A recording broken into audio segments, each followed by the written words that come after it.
يلا بينا نعمل احلى صينيه كوسه تحفه جدا، هتعجبك وهتعجب ولادك. بسم الله الرحمن الرحيم. ونبتدي. عندي طاسه على النار او حله فيها معلقه سمنه كبيره.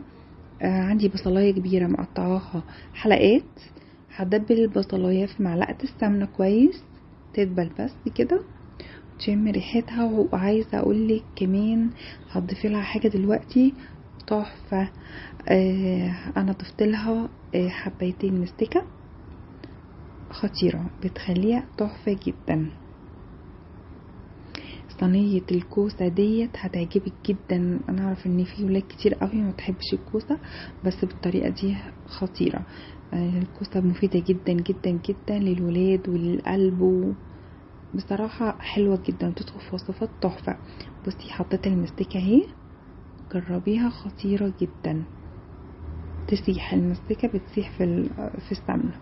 تمام. ادي اهي شكل البصلايه بتاعتي اللي دبلت تحفه. انا بقى مقطعه كيلو كوسه مقطعاه.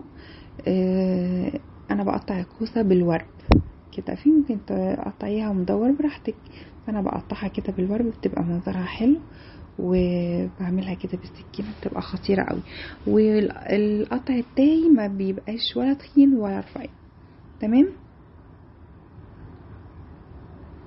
بس كده بقلب الكوسه مع البصله زي ما انت شايفه كده، وهضيف لها شويه ميه صغيرين بحيث ان الكوسه تستوي شويه. تمام. اهي ميه سخنه طبعا تستوي شويه، لان انا هضيف لها بعد كده الطماطم بتاعتي المعصوره، واسيبها تغلي غلوتين، وبعد كده هضيف عليها الطماطم. انتي ممكن عندك لحمه مسلوقه زوديها عادي في الخطوه ديت، بس انا عاملاها جنب فراخ. تمام. بس انا ضفت اهو الطماطم بتاعتي، هضيف لها كمان معلقه صلصه كبيره حلوه كده تغير شويه اللون، لان انا عندي الطماطم ما بتبقاش حمرا. هضيف لها طبعا الملح والفلفل الاسود بتاعي اهي. زي ما قلت لك، عايزه تضيفي اللحمه ضيفيها تكون مسلوقه وتضاف عادي جدا ما فيش مشكله. طبعا هسيبها تغلي بقى غلوتين، وبعدين هضيف لها الثوم. دي الثوم مهم جدا جدا في الوصفه ديت. الكوسه بتحب قوي الثوم. بصي انا ضفت المعلقتين الصلصه اهو غيروا اللون الطماطم بتاعتي.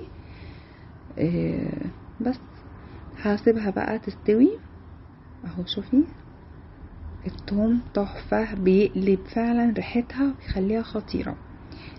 هسيبها بقى تستوي على نار هاديه كده اهوت براحتها خالص اهي. شوفي دخلت على سوا اهي، هتشرب الميه بتاعتها.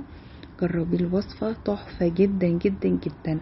عملت جنبها رز بالشعريه روعه.